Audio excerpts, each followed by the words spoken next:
chapter 9. Ha ha ha. Yeah, Romans is Sunday night. Matthew chapter 10. I've been working on a couple subjects. I'm wondering if we'll take a pause in Romans and talk about some different things, but I haven't decided, so we're not yet.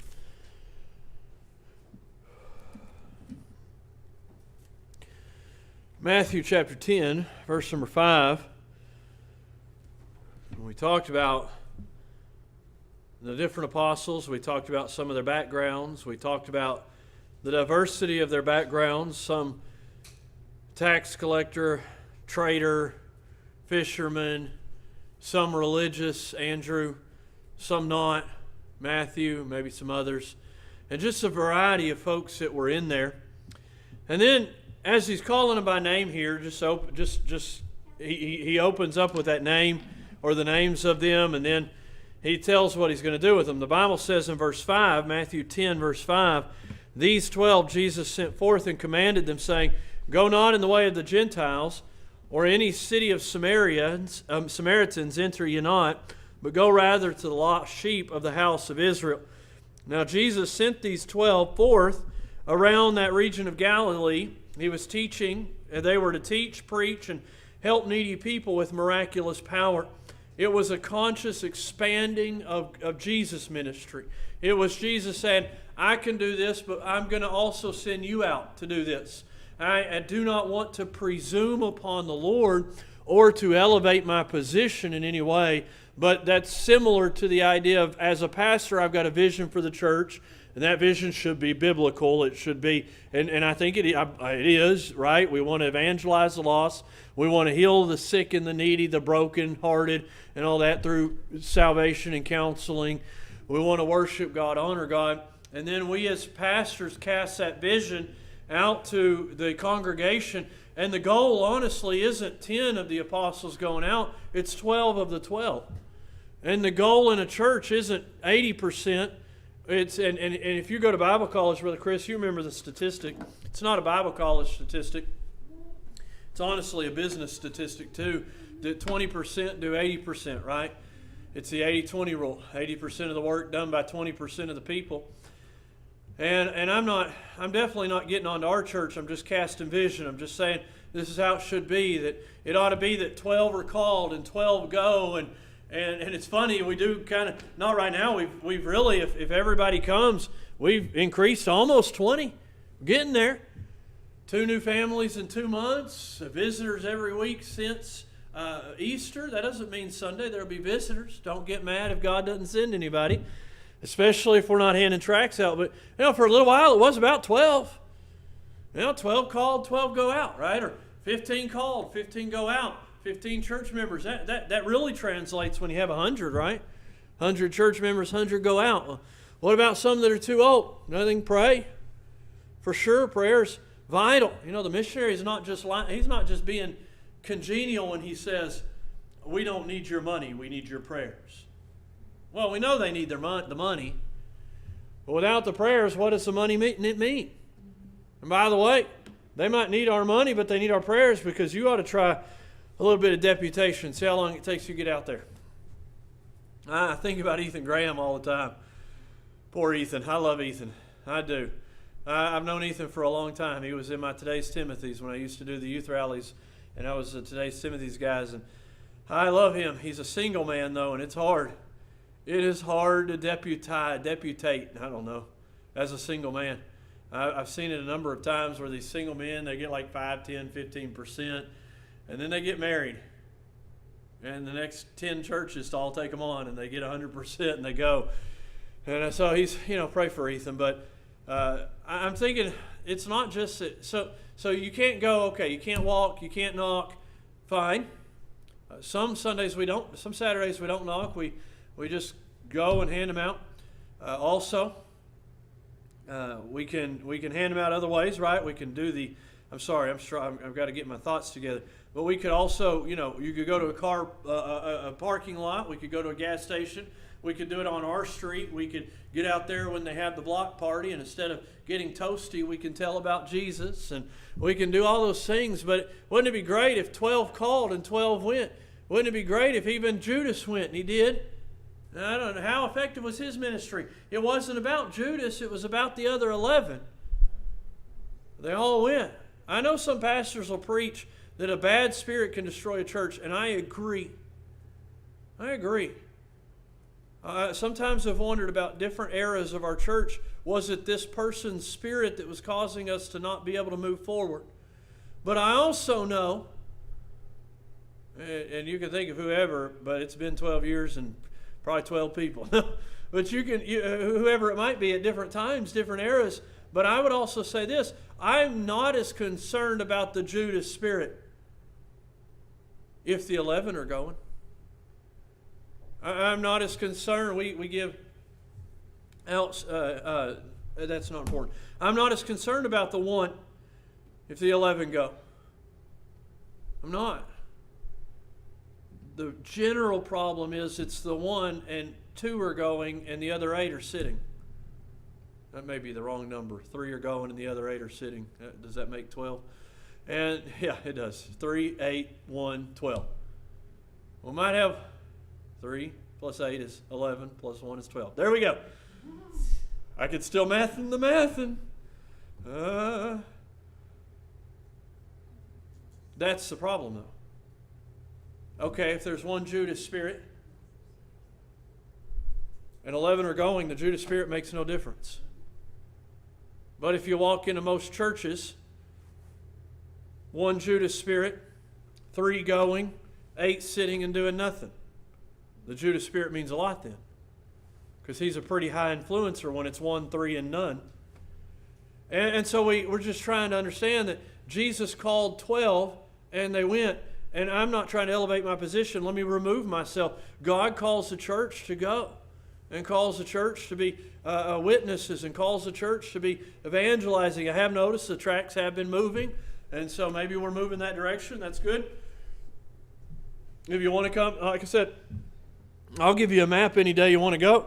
You can't go on Saturday, go on Thursday. I'll give you a map. You can't go on Thursday, you can go on Monday. I'll give you a map. You don't want to go at all, but you want to go to a parking lot. Go to any one you want to. I try at Walmart. I kind of try to stay away from the first couple of parking spots on every row, so that folks, they don't see me from the door, because some Walmarts are getting all kinds of weird about it. But go anywhere. We've only been stopped once. We just left and went to Kroger. I'm just saying 12 called, 12 go. I'm just saying that that we wanted to work towards. And this isn't saying we don't have a good, I wouldn't say we have an 8-3-1. I wouldn't say that. I'd say we probably more, or 3-8-1. I'd say we probably have more of an 8-3-1.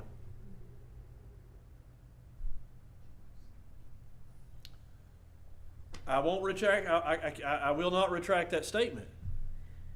But I will say if we're probably better on that end, that we have probably more investment in going than we don't have investment in going. So this isn't like me getting up here and having an aneurysm so that y'all can go out knocking doors. If I die, though, you name the church after me, because that's kind of weird. I can't do it while I'm alive. No, I'm just kidding. I'm not. There's a church. I was talking to a friend recently, and he was telling me about a church, and he's like, "Where do you think this name come from?" And he's like, "It was a founding pastor." And we were like, "That's kind of weird, So, but anyway, that's like when you see the People's Church, you're like, the People's, huh? Yeah, no, there's a People's Church nearby around the area, and I'm like, that sounds interesting. That sounds kind of revelationist, The whole point is that he said 12-12 win. That's my point. And my point is that often we see commands in the Bible and we go maybe. But the first century church went sure. They saw the command to go, or the command to abstain, or the command to do this, that, or the other. And it wasn't a thing for them. They just went. They just went and died or went and whatever, and it was where they should go. He commanded them, giving them orders. It was used for military purposes often. It was used when you called a friend for help, and you would use that word the Greek word that they used for command. It was used in multiple contexts, like God's calling on you to help in the ministry. God's commanding, it may be threefold thought process here, right? That God's commanding us to go, but as a friend that sticketh closer to it than a brother, He's also asking for help. The harvest is plenteous, but the laborers are few. And it is so imperative that all of us are a part of the labor. Whether it's Saturday knocking doors or throughout the week handing out tracts, whether it's sharing things on Facebook if you have Facebook, whether it's inviting family and friends and things like that, we all have some kind of command. And we have a plea. And we have a teacher giving rules. It's not just a command from God, but a rule for life that we evangelize others. It's part of our makeup, right? It's like when you go and you get all the things that you're supposed to do. You know, we got the 10 Commandments. And we know that Jesus, we're not adding to the 10 Commandments here. Jesus took the 10 Commandments and brought them down into 2. Love God, love your neighbor. And we have a rule given here. That this is like a rule for life, like, touch not the unclean thing, or, forsake not the assembling of ourselves, or go boldly before the throne of grace, or put off the old man, put on the new man, or rejoice evermore, or give thanks always in all things. All those, or let not your heart be troubled, you believe in God, or comfort one another. I at the graveside, one of my favorite verses to use at a graveside is 1 Thessalonians chapter 4, right, where he says to comfort. We're not ignorant, brethren, of them which are asleep, that God's going to come and get them. And the idea, and in the last verse of chapter 4 is, wherefore comfort one another. That's a rule for life. Comfort one another. Evangelize. We have it right here given as a rule for life. Not just a commandment from God only, but a rule for us to follow when we're talking about guidelines for life. You're gonna feel more. You'll feel more. So I'm working through some thought processes on the idea of double-minded man. And when we know what's right and we don't do it, how it causes a division of our soul, or friction between God's Spirit and our spirit. And it causes turmoil and grief. And I believe, and not just myself, but others who are in the field of biblical counseling believe that a lot of our mental instabilities come from knowing what's right, but feeling that it's not, the feeling and the knowledge aren't the same. So I know what's right, but I don't feel like what's right. And when we put these rules for life in place, we're putting ourselves to a bringing up to putting these together. Right? And we're following the knowledge, not the feeling. When we follow the feeling instead of the knowledge, there's that discord. You ever hear a guitar strings out of tune? When I hear a guitar, I know if a string is out of tune, or piano's out of tune. I understand that. You try to find a piano tuner anymore. It's hard to find a piano tuner, and it's kind of pointless because we don't climate control the building all week long. So we have had a couple people come and tune it and it just go back out. But the point that I'm trying to make is that when you're not following the rules for life, then you're going to be discord. And the discord is going to lead to turmoil. It's going to lead to, honestly, I believe this, it's going to lead to mental health challenges, depression, maybe even to the point of schizophrenia, schizophrenia. And you just kind of see this discord. Well, God, man, you spend a lot of time. I know that's why we're week 753 in Matthew 10. But the point is that God's given a command. He's given a plea. He's given a rule. Which one of them you want to follow? It doesn't matter, but they're all there to help us to understand that God wants us to work. We're His workmanship. Maybe some Christians never can feel fulfilled because they're trying to find their niche while abandoning what is given to us. There's all kinds of, am Am I a decorator? Am I an organizer? Am I a soul winner? Am I a teacher? Am I a preacher? And all, where's the niche, right? But we have so many things that are not even niche. I know. Sometimes I just see it and go, niche. And if you really want to get special, it's niche-y. I don't see anything above it to say niche. So, yeah, I'm not sure if there's much left upstairs at this point, but we're working through it. I don't know. So the point here is that we all try to find our niche. Hey, IT guys, is it cash, or cachet? I can't talk to you anymore. I don't care what anybody says. That's fine. Cash and it's GIF, not GIF. It's GIF and it's cash. I'm done. I'm done with you. All right. Graphic. Are cookies? Cookies are always pronounced cookies. Even it's JPEG, not JPEG. That is correct. Yeah, so it's GIF. I just want to see how far off the trail we've got here.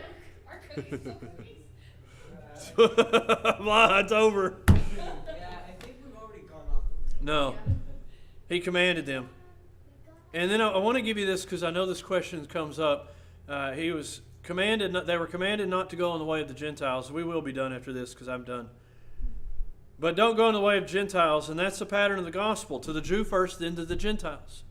You'll read about the lady in a book. And she, in Matthew, Mark, Luke, or John, you'll read about her. She's a Gentile. She's trying to get healing, Matthew. She's trying to get healing for her daughter. And Jesus says, I'm not to the Gentiles. I'm to the lost sheep of Israel. And you say, how dare he? No, there was a pattern. And at that time, the pattern was Jewish people. He healed non-Jewish people. He healed her. Now, I think with him, that he was illustrating at that point with her, he was illustrating something. Because he also went to the Samaritan woman. And I believe there were a couple of other Gentiles that he went to. The centurion, yep. And then another person, there were two centurions. One with the servant, one with the daughter. Or two soldiers, one with the servant, one with the daughter. Right? I believe so. Or maybe one wasn't a soldier, maybe he was a scribe. I don't know. I'm struggling with that right now. Maniac of the Gadarenes, I believe, was Jewish. But the point here is that he wasn't sending them to Gentiles yet. He was keeping them on mission, on focus. There were going to be Gentile cities that they would pass by because the focus was Jews. Now later Peter got his unction with the meat dream. Yes, I like the meat dream. Yes, I'm a fan. But he got the dream, and the Gentiles' time was. With the church age is what we live in, it's the Gentiles' time. That doesn't mean Jews can't be saved. Right? Just like Gentiles were saved in the Jews' time. Just like even in the Old Testament, Gentiles were brought into the Jewish nation. So all I'm trying to say is, Jesus was putting them on mission. This is a pattern. This is a path. I don't want you getting confused. I don't want you missing the mission. Well, what is our mission? Our mission is souls. Our mission is souls. Not fellowships, unless they help with souls. Which I'm fine with fellowships. Don't misconstrue me. Come up later and be upset at me. Because I'm not in the mood right now and I might say something I have to ask for forgiveness for later. I'm just not I'm not in control of all my faculties, as you can tell. But I'm okay with that. But even that has to be the mission of souls. Meaning we're going to do a devotion before fellowships if it's an off-day fellowship, right? If it's not a Sunday. We're going to, well, why don't we do a devotion on Sunday? Well, You think about that for a minute, and you can answer your own question in just a few minutes, okay? Because we had Sunday school in church already. There you go. But if it's an off-day fellowship, we're going to have a devotion. Because I'm worried about your soul. After it's saved, I'm still worried about your soul. Because a double-minded man's unstable in all his ways, and I want to bring us into unity with Christ. Not unity with me, unity with Christ. And we want that. We want that to be our life. So, what was the reason? Pick a commentary, you'll find a reason. You will.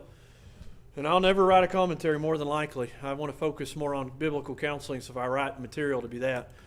But I will say this. I don't know about it. I think, and as I read it, I'm leaning towards it was a mission. We need to stay focused. The church loses its mission.